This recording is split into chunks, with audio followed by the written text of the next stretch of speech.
Lektion 1: Kein Essen zu Hause. Hey Anna, hast du manchmal diese Tage, an denen du nach Hause kommst und merkst, dass du kein Essen im Haus hast? Ja, diese Tage hatte ich auf jeden Fall. Das kann sehr frustrierend sein. Das ist das Schlimmste. Ich habe immer das Gefühl, dass ich zwischen der Bestellung zum Mitnehmen oder dem Gang zum Supermarkt und dem Neuanfang feststecke. Ich weiß, was du meinst. Es kann schwierig sein, zu entscheiden, was in dieser Situation zu tun ist. Hast du irgendwelche Tipps, was zu tun ist, wenn du nichts zu essen zu Hause hast? Eine Sache, die ich gerne mache, ist, eine schnelle Einkaufsliste mit einigen wichtigen Dingen wie Brot, Eiern und Gemüse zu erstellen. Dann gehe ich in den Laden und hole diese Artikel ab und verwende sie, um eine einfache Mahlzeit zuzubereiten. Das ist eine gute Idee. Manchmal vergisst man leicht, dass man keine volle Speisekammer braucht, um eine Mahlzeit zuzubereiten. Ja, genau. Eine andere Sache, die ich gerne mache, ist, zu sehen, ob ich Grundnahrungsmittel wie Reis oder Nudeln in der Speisekammer habe und zu versuchen, aus diesen Zutaten eine Mahlzeit zuzubereiten. Das ist schlau. Und es ist in der Regel billiger, eine Mahlzeit von Grund auf neu zuzubereiten, als zum Mitnehmen zu bestellen. Auf jeden Fall.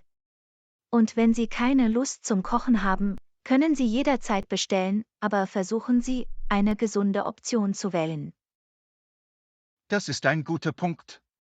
Es ist leicht, in die Falle zu tappen, Junkfood zu bestellen, wenn Sie hungrig sind und nichts zu Hause haben. Ja, aber es gibt in der Regel auch gesündere Optionen, wie Salate oder gegrilltes Hähnchen. Eine andere Sache, die ich gerne mache, ist, zu überprüfen, ob sich Reste im Kühlschrank oder Gefrierschrank befinden, die ich aufwärmen und daraus eine Mahlzeit zubereiten kann. Das ist auch eine gute Idee. Reste können an den Tagen, an denen Sie kein Essen zu Hause haben, ein Lebensretter sein. Absolut. Und es ist immer gut, ein paar Tiefkühlgerichte oder Konserven für den Notfall zur Hand zu haben. Ja, ein Backup-Vorrat an nicht verderblichen Gegenständen kann in solchen Situationen sehr hilfreich sein. Lektion 2: Tipps für die Auswahl gesunder Lebensmittel. Hey Anna, hast du irgendwelche Tipps für die Auswahl gesunder Lebensmittel, wenn du im Supermarkt bist? Ja, auf jeden Fall. Eine Sache, die ich gerne mache, ist, mich auf Vollwertkost wie Obst, Gemüse und Vollkornprodukte zu konzentrieren. Das ist ein guter Punkt. Vollwertkost ist in der Regel nahrhafter und weniger verarbeitet als verpackte Lebensmittel. Genau. Und es ist auch wichtig, auf die Zutatenliste und die Nährwertangaben auf verpackten Lebensmitteln zu achten. Ja, manchmal kann es schwierig sein, alle Informationen auf den Etiketten zu entziffern. Hast du dafür Tipps? Eine Sache, auf die man achten sollte, ist die Menge an zugesetztem Zucker und Natrium im Produkt. Es ist in der Regel gesünder, Lebensmittel mit weniger dieser Zutaten zu wählen. Das macht Sinn. Und was ist mit Fetten und Ölen? Es ist wichtig, gesunde Fette zu wählen, wie sie in Nüssen, Avocados und Olivenöl enthalten sind. Und versuchen Sie, Transfette und gehärtete Öle zu vermeiden, die häufig in verarbeiteten Lebensmitteln enthalten sind. Das ist gut zu wissen. Und wie sieht es mit Proteinquellen aus? Es ist wichtig, magere Proteine wie Hühnchen, Fisch und Bohnen zu wählen. Und versuchen Sie, rotes Fleisch und verarbeitetes Fleisch einzuschränken, die mit Gesundheitsproblemen in Verbindung gebracht werden. Verstanden. Und wie sieht es mit den Portionsgrößen aus? Ist das etwas, das man bei der Auswahl gesunder Lebensmittel beachten sollte? Auf jeden Fall. Es ist wichtig, auf die Portionsgrößen zu achten und zu versuchen, sich daran zu halten. Das ist ein guter Punkt. Es kann leicht passieren, dass man zu viel isst, vor allem, wenn man nicht auf die Portionsgrößen achtet. Ja, und es ist auch wichtig, auf seinen Körper zu hören und mit dem Essen aufzuhören, wenn man satt ist. Das stimmt. Es ist wichtig, darauf zu achten, wie viel wir essen, auch wenn es sich um ein gesundes Lebensmittel handelt. Eine weitere Sache, die man beachten sollte, ist, eine Vielzahl von Lebensmitteln aus verschiedenen Lebensmittelgruppen auszuwählen. Auf diese Weise erhalten Sie alle Nährstoffe, die Sie Das ist benötigen. ein guter Punkt. Es ist wichtig, sich ausgewogen zu ernähren, die Obst, Gemüse, Getreide und Proteine enthält. Und vergiss nicht die Flüssigkeitszufuhr. Es ist wichtig, viel Wasser zu trinken und zuckerhaltige Getränke einzuschränken. Das ist eine gute Erinnerung. Wasser ist so wichtig für unsere allgemeine Gesundheit. Ja, und noch ein Tipp ist, öfter zu Hause zu kochen. Auf diese Weise können Sie die Zutaten kontrollieren und sicherstellen, dass Sie gesunde, nahrhafte Mahlzeiten erhalten. Das ist ein toller Tipp. Zu Hause zu kochen kann eine lustige und gesunde Art zu essen sein. Auf jeden Fall. Mit ein wenig Planung und Vorbereitung ist es einfach, gesunde, nahrhafte Lebensmittel auszuwählen, die auch noch gut schmecken. Lektion 3: Ich versuche, meinen Zuckerkonsum zu reduzieren. Hey Anna, ist dir schon einmal aufgefallen, wie viel Zucker wir in unserer täglichen Ernährung zu uns nehmen? Ja, es ist verrückt, wie viel Zucker in so vielen Lebensmitteln steckt. Es kann wirklich schwer sein, es zu vermeiden. Ich weiß. Ich habe versucht, meinen Zuckerkonsum zu reduzieren, aber es war hart. Hast du Tipps, wie das geht? Eine Sache, die Sie tun können, ist, Etiketten zu lesen und auf die Menge an zugesetztem Zucker in den Produkten zu achten, die Sie kaufen. Das ist eine gute Idee. Es ist erstaunlich, wie viel Zucker in Lebensmitteln versteckt sein kann, die man nicht erwarten würde, wie Nudelsauce oder Salatdressing. Genau. Eine andere Sache, die Sie tun können, ist, zu versuchen, mehr Vollwertkost wie Obst und Gemüse zu essen, die von Natur aus zuckerarm sind. Das macht Sinn. Und was ist mit Getränken? Zuckerhaltige Getränke wie Limonade und Saft können eine große Quelle für zugesetzten Zucker sein.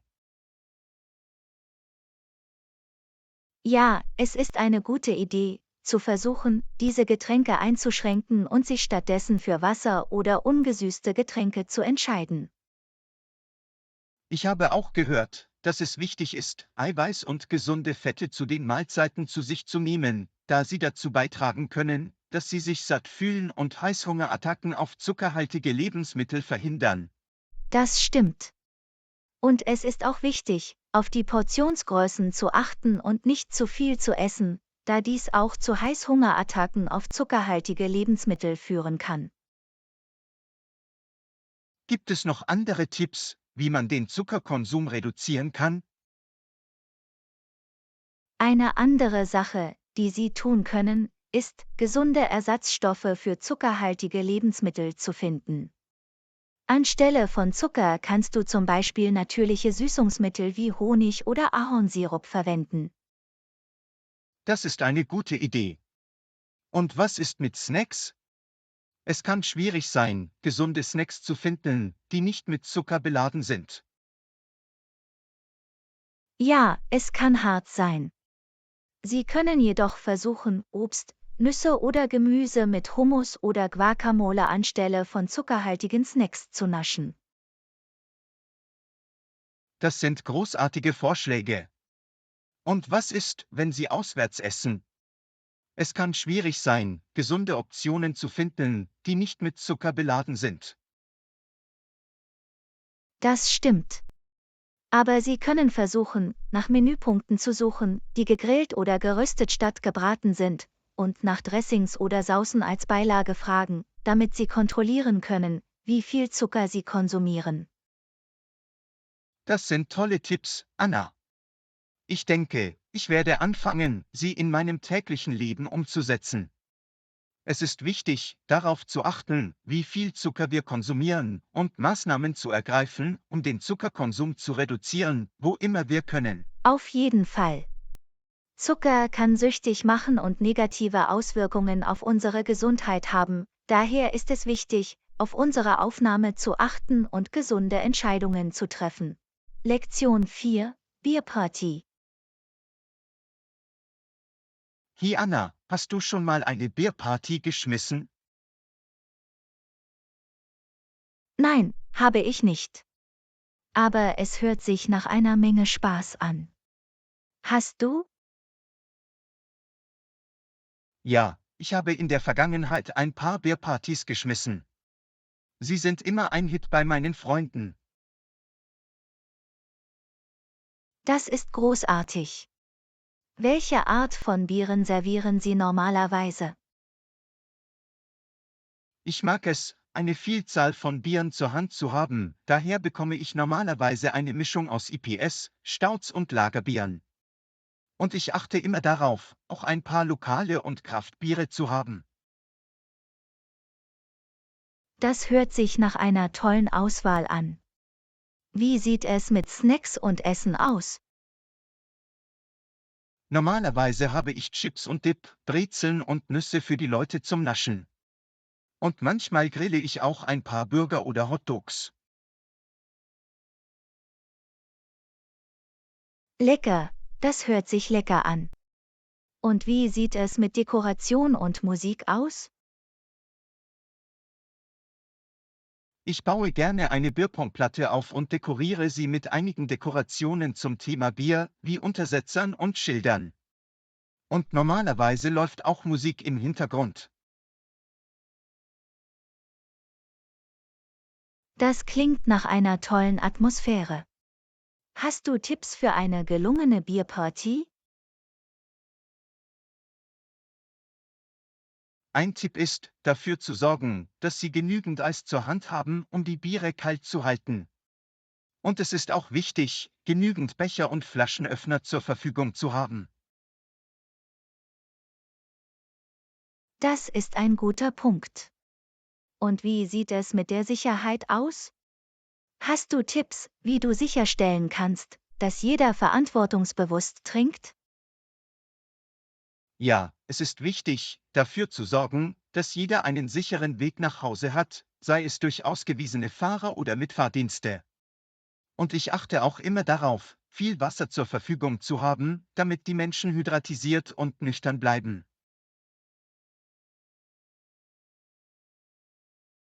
Das ist eine gute Idee. Und was ist mit Menschen, die kein Bier trinken? Ich achte immer darauf, dass ich auch ein paar alkoholfreie Getränke wie Limonade oder Sprudelwasser zur Verfügung habe. Und ich habe normalerweise einige Snacks oder Speisen, die kein Bier beinhalten, wie Veggie-Burger oder Salate. Das ist nachdenklich. Es ist wichtig, dass sich jeder auf der Party einbezogen und wohl fühlt. Auf jeden Fall. Und ich erinnere die Leute immer daran, verantwortungsbewusst zu trinken und es nicht zu übertreiben. Das ist eine gute Erinnerung. Es ist wichtig, Spaß zu haben, aber auch sicher und verantwortungsbewusst zu bleiben. Genau. Eine Bierparty kann eine großartige Möglichkeit sein, mit Freunden abzuhängen und ein gutes Bier zu genießen, aber es ist wichtig, dies auf verantwortungsvolle und sichere Weise zu tun. Einverstanden. Danke für die Tipps, John. Vielleicht muss ich irgendwann eine eigene Bierparty schmeißen. Lektion 5: Möbel austauschen. Hey Anna, hast du schon mal darüber nachgedacht, die Möbel in deinem Zuhause zu verändern? Ja, das habe ich. Ich habe darüber nachgedacht, mir eine neue Couch und vielleicht ein paar neue Stühle für das Wohnzimmer zuzulegen. Das ist eine gute Idee. Wenn Sie Ihre Möbel ändern, kann Ihr Zuhause wirklich ein frisches Aussehen und Gefühl erhalten. Auf jeden Fall. Es kann aber auch eine große Investition sein. Haben Sie Tipps, wie Sie neue Möbel auswählen können, ohne die Bank zu sprengen? Eine Sache, die man tun kann, ist, sich umzusehen und die Preise in verschiedenen Möbelhäusern zu vergleichen. Und scheuen Sie sich nicht, für einen besseren Preis zu verhandeln. Das ist eine gute Idee. Und wie sieht es mit dem Kauf von gebrauchten Möbeln aus? Der Kauf von gebrauchten Möbeln kann eine gute Möglichkeit sein, Geld zu sparen. Sie können in Secondhand-Läden, Flohmärkten und Online-Marktplätzen nach guten Angeboten suchen. Das stimmt. Und wie sieht es mit der Wahl des richtigen Stils und der richtigen Größe von Möbeln aus? Es ist wichtig, Möbel zu wählen, die zum Stil und zur Größe Ihres Raumes passen. Sie möchten nichts kaufen, das zu groß oder zu klein für den Platz ist. Das macht Sinn. Und wie sieht es mit der Qualität der Möbel aus? Es ist wichtig, in hochwertige Möbel zu investieren, die lange halten. Sie möchten nicht etwas kaufen, das nach 1 oder 2 Jahren auseinanderfällt. Das ist ein guter Punkt. Und wie sieht es mit der Farbe und dem Stoff der Möbel aus? Es ist wichtig, Farben und Stoffe zu wählen, die gut zu Ihrer bestehenden Einrichtung und Ihrem Lebensstil passen. Wenn Sie zum Beispiel Haustiere oder Kinder haben, sollten Sie einen strapazierfähigen, leicht zu reinigenden Stoff wählen. Das ist ein guter Tipp. Und wie sieht es mit dem Anordnen der Möbel aus, wenn Sie sie haben? Es ist wichtig, dass Sie Ihre Möbel so anordnen, dass der Raum maximiert wird und ein komfortables und funktionales Layout entsteht. Sie können verschiedene Arrangements ausprobieren und sehen, was für Ihre Bedürfnisse am besten geeignet ist. Das ist eine gute Idee. Und wie sieht es mit anderen Dekorationselementen wie Teppichen und Vorhängen aus? Es ist wichtig, Dekorationselemente zu wählen, die zu Ihren Möbeln passen und den Raum zusammenhalten. Sie können Farben und Muster wählen, die auf Ihre Möbel abgestimmt sind und dem Raum ein visuelles Interesse verleihen. Das hört sich toll an. Ich freue mich darauf, nach neuen Möbeln und Dekorationselementen für mein Zuhause zu suchen. Lektion 6: Gebrauchtes Klavier kostenlos kaufen. Hey Anna, ich habe gehört, dass jemand in unserer Nachbarschaft ein gebrauchtes Klavier kostenlos verschenkt. Sind Sie daran interessiert, es zu bekommen? Wirklich? Das sind großartige Neuigkeiten. Ich wollte schon lange ein Klavier haben, aber sie können so teuer sein. Ja, es ist eine großartige Gelegenheit. Und da es kostenlos ist, müssen Sie sich keine Sorgen machen, die Bank zu sprengen. Auf jeden Fall.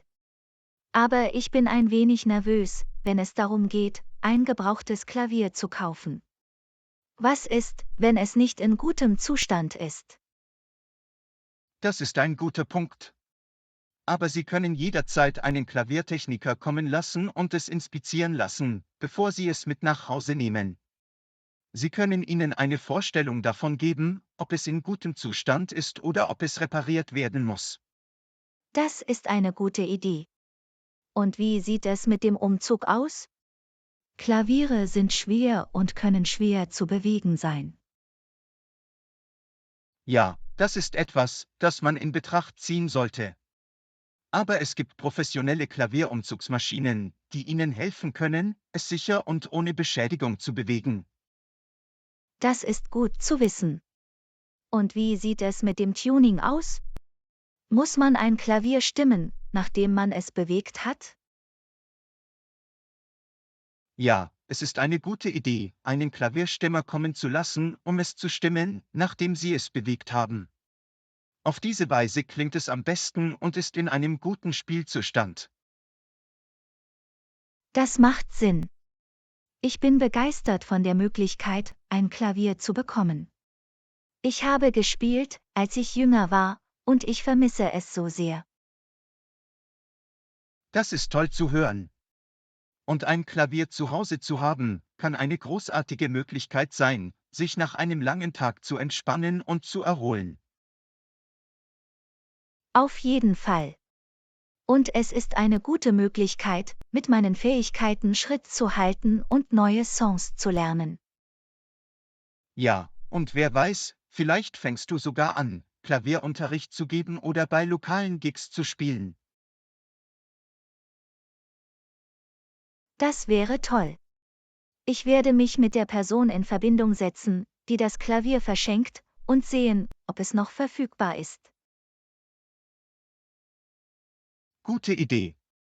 Und lassen Sie es mich wissen, wenn Sie Hilfe beim Umzug oder bei der Suche nach einem Klaviertechniker benötigen. Danke, John. Ich schätze es sehr. Ich kann es kaum erwarten, wieder zu spielen und Musik zu machen. Lektion 7: Einen professionellen Musiklehrer einstellen. Hey Anna, ich habe gehört, dass du darüber nachgedacht hast, Musikunterricht zu nehmen. Haben Sie schon einmal darüber nachgedacht, einen professionellen Musiklehrer einzustellen? Ja, das habe ich. Ich denke, es wäre eine gute Idee, einen Lehrer zu haben, der mich anleitet und mir hilft, meine Fähigkeiten zu verbessern. Auf jeden Fall. Ein Musiklehrer kann Ihnen mit Technik, Theorie und sogar Auftrittsfähigkeiten helfen. Das stimmt. Aber ich bin mir nicht sicher, wie ich einen guten Musiklehrer finden soll. Hast du Tipps? Eine Sache, die Sie tun können, ist, Freunde oder Familie um Empfehlungen zu bitten, die zuvor Musikunterricht genommen haben. Sie können auch online nach Bewertungen von lokalen Musiklehrern suchen. Das ist eine gute Idee. Und wie sieht es mit den Kosten für den Musikunterricht aus? Das hängt vom Lehrer und seiner Erfahrung ab. Aber es ist wichtig, sich daran zu erinnern, dass Musikunterricht eine Investition in Ihre Fähigkeiten ist und langfristige Vorteile haben kann. Das stimmt. Und wie sieht es mit der Häufigkeit des Unterrichts aus? Wie oft sollte ich sie einnehmen? Das hängt von deinem Zeitplan und deinen Zielen ab. Manche Menschen nehmen einmal pro Woche Unterricht, während andere sie alle 2 Wochen oder einmal im Monat nehmen. Das macht Sinn. Und wie sieht es mit dem Alter des Lehrers aus? Soll ich nach jemandem suchen, der älter oder jünger ist? Das spielt keine Rolle. Das Wichtigste ist, jemanden zu finden, der sachkundig und erfahren ist und mit dem Sie sich wohlfühlen.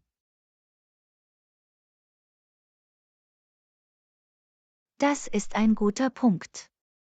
Und wie sieht es mit dem Ort des Unterrichts aus? Soll ich ins Atelier des Lehrers gehen oder sollen sie zu mir nach Hause kommen? Das hängt von deinen Vorlieben und deiner Bequemlichkeit ab. Einige Lehrer haben ihre eigenen Studios, während andere bereit sind, zu ihnen nach Hause zu kommen. Sie können dies mit dem Lehrer besprechen und sehen, was für Sie beide am besten funktioniert. Das ist eine gute Idee. Und was kann ich von meinem Musikunterricht erwarten? Du solltest damit rechnen, neue Fähigkeiten und Techniken zu erlernen und konstruktives Feedback zu deinem Spiel zu erhalten. Ihr Lehrer wird wahrscheinlich auch Übungsaufgaben und Stücke zuweisen, an denen er zwischen den Unterrichtsstunden arbeiten kann. Das hört sich gut an. Und was ist, wenn ich ein bestimmtes Musikgenre im Kopf habe, wie Jazz oder Klassik? Es ist wichtig, einen Lehrer zu finden, der sich auf das Genre spezialisiert hat, für das man sich interessiert. Sie können den Lehrer nach seinen Erfahrungen und seiner Ausbildung in diesem Genre fragen, bevor Sie mit dem Unterricht beginnen. Das ist eine gute Idee. Ich freue mich darauf, jetzt mit der Suche nach einem Musiklehrer zu beginnen. Danke für den Rat, John.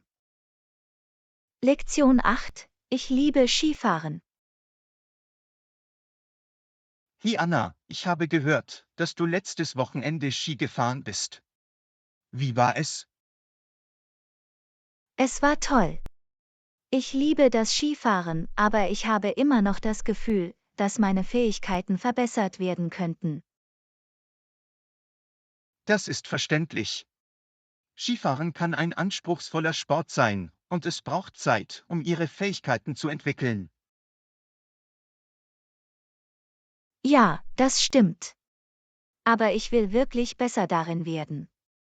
Hast du Tipps, wie ich meine Skikenntnisse verbessern kann?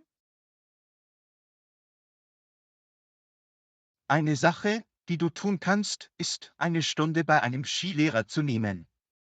Sie können dir bei deiner Technik helfen und dir Tipps geben, wie du dich verbessern kannst. Das ist eine gute Idee. Und wie sieht es mit dem Üben auf eigene Faust aus? Es ist auch wichtig, alleine zu üben. Sie können an Übungen und Übungen arbeiten, um Ihr Gleichgewicht, Ihre Drehung und Ihre Geschwindigkeitskontrolle zu verbessern. Das macht Sinn. Und wie sieht es mit der Ausrüstung aus? Macht die richtige Ausrüstung einen Unterschied in Ihrem Skikönnen? Auf jeden Fall. Die richtigen Skier, Schuhe und Bindungen können einen großen Unterschied in ihrer Leistung ausmachen. Es ist wichtig, eine Ausrüstung zu wählen, die Ihrem Können und Ihrem Fahrstil entspricht. Das ist gut zu wissen. Und wie sieht es mit dem Skifahren mit anderen aus?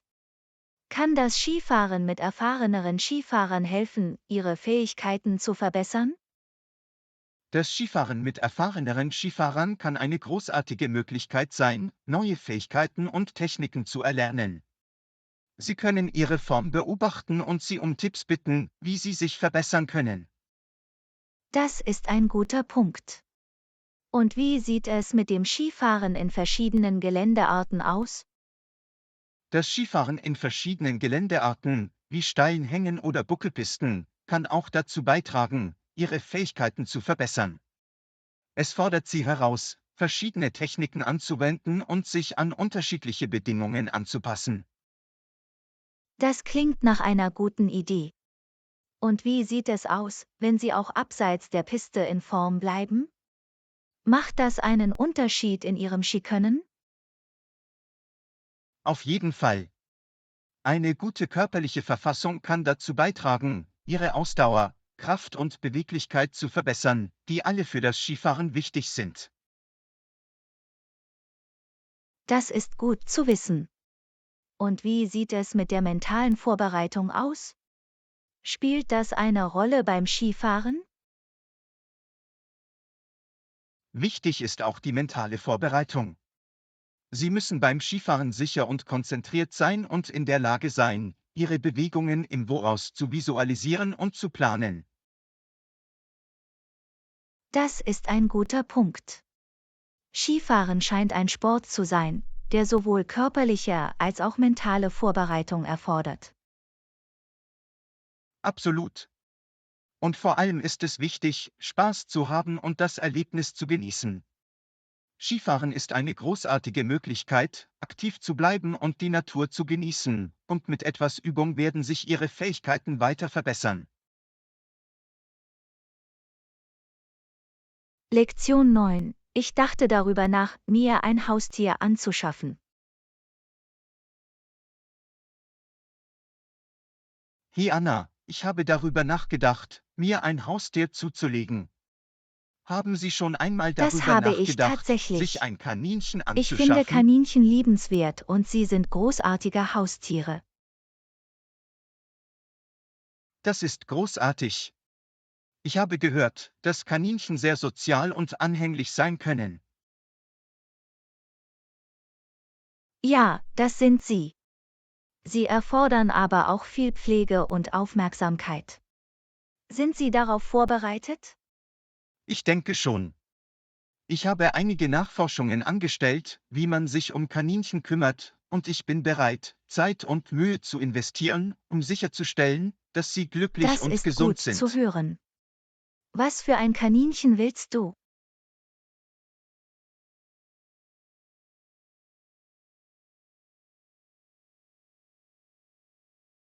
Ich bin mir noch nicht sicher. Es gibt so viele verschiedene Rassen und Arten von Kaninchen. Hast Ich du mochte schon irgendwelche immer die Präferenzen? Rasse Holland Lop. Sie sind wirklich süß und haben Schlappohren.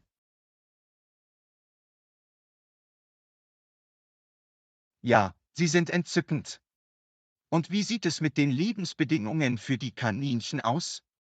Brauchen wir eine bestimmte Art von Käfig oder Ja, Gehege? Kaninchen brauchen viel Platz, um sich zu bewegen und zu spielen. Ein großer Käfig oder ein Gehege mit viel Platz zum Laufen und Springen ist wichtig. Sie brauchen auch einen Platz, um Das ist sich gut zu wissen. einzugraben und zu verstecken. Und wie sieht es mit ihrer Ernährung aus? Haben Kaninchen spezielle Ernährungsbedürfnisse?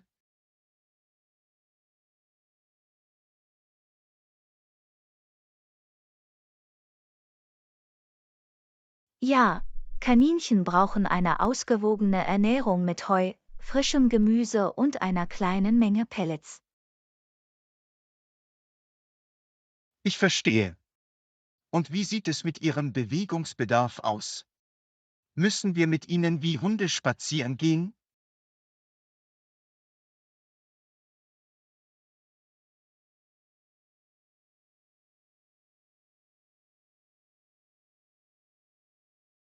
Nein, Kaninchen müssen nicht wie Hunde ausgeführt werden. Aber sie brauchen viel Bewegung und Spielzeit. Sie können ihnen Spielzeug zum Spielen geben und Hindernisparcours erstellen, durch die sie laufen können. Das hört sich nach Spaß an. Und wie sieht es mit ihren Pflegebedürfnissen aus? Kaninchen müssen regelmäßig gepflegt werden, um ihr Fell sauber zu halten und Verfilzungen zu vermeiden. Sie müssen sie regelmäßig bürsten und ihre Nägel nach Bedarf schneiden. Okay, das hört sich überschaubar an. Und wie sieht es mit ihrer Gesundheit aus? Brauchen Kaninchen regelmäßige Kontrolluntersuchungen beim Tierarzt? Ja, Kaninchen brauchen regelmäßige Kontrolluntersuchungen bei einem Tierarzt, der sich auf exotische Haustiere spezialisiert hat.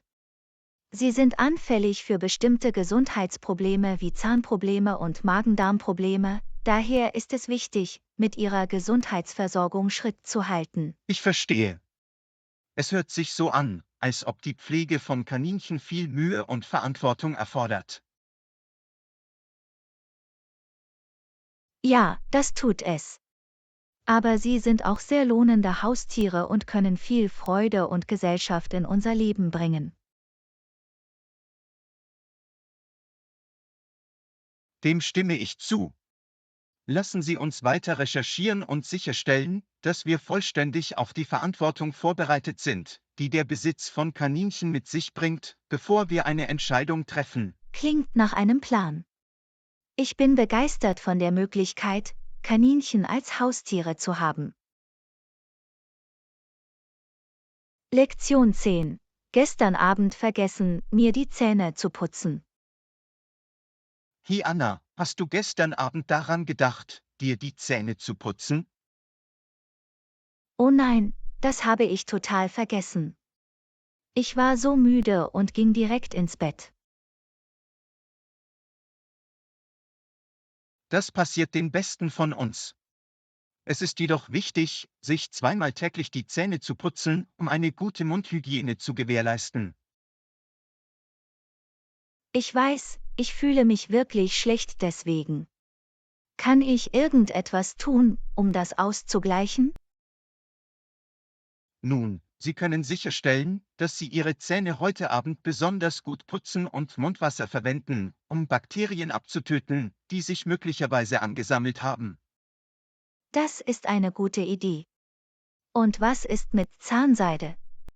Sollte ich öfter Zahnseide verwenden, um die letzte Nacht nachzuholen? Zahnseide ist immer eine gute Idee, aber du musst es nicht unbedingt öfter machen, weil du einmal das Zähneputzen verpasst hast. Stellen Sie nur sicher, dass Sie regelmäßig Zahnseide als Teil Ihrer täglichen Routine verwenden. Okay, das macht Sinn. Und was ist mit den Auswirkungen, wenn ich mir gestern Abend nicht die Zähne putze, auf meine allgemeine Mundgesundheit? Es ist nicht ideal, aber eine verpasste Putzsitzung wird wahrscheinlich keine ernsthaften Probleme verursachen. Achte nur darauf, dass du in Zukunft fleißiger bist und dich an eine regelmäßige Putz- und Zahnseide-Routine hältst. Das ist gut zu wissen. Ich werde auf jeden Fall dafür sorgen, dass ich es nicht wieder vergesse. Das passiert den Besten von uns, aber es ist wichtig, sich um unsere Zähne und unser Zahnfleisch zu kümmern, um eine gute Mundgesundheit zu erhalten. Dem stimme ich zu. Ich werde auch versuchen, eine Erinnerung auf meinem Telefon einzurichten oder eine Notiz auf meinem Badezimmerspiegel anzubringen, damit ich mich daran erinnere, mir vor dem Schlafengehen die Zähne zu putzen. Das ist eine gute Idee. Alles, was Ihnen helfen kann, sich daran zu erinnern, sich regelmäßig die Zähne zu putzen, ist ein Schritt in die richtige Richtung. Auf jeden Fall. Und ich werde auch sicherstellen, dass ich einen regelmäßigen Kontrolltermin bei meinem Zahnarzt einplane, um sicherzustellen, dass alles in Ordnung ist. Das ist eine gute Idee. Regelmäßige zahnärztliche Kontrolluntersuchungen sind wichtig, um eine gute Mundgesundheit zu erhalten und mögliche Probleme frühzeitig zu erkennen. Danke für den Rat, John. Ich schätze es sehr. Danke für das Aufpassen. Bitte abonnieren Sie unseren Kanal. Treffen wir uns bald in unserem nächsten Video.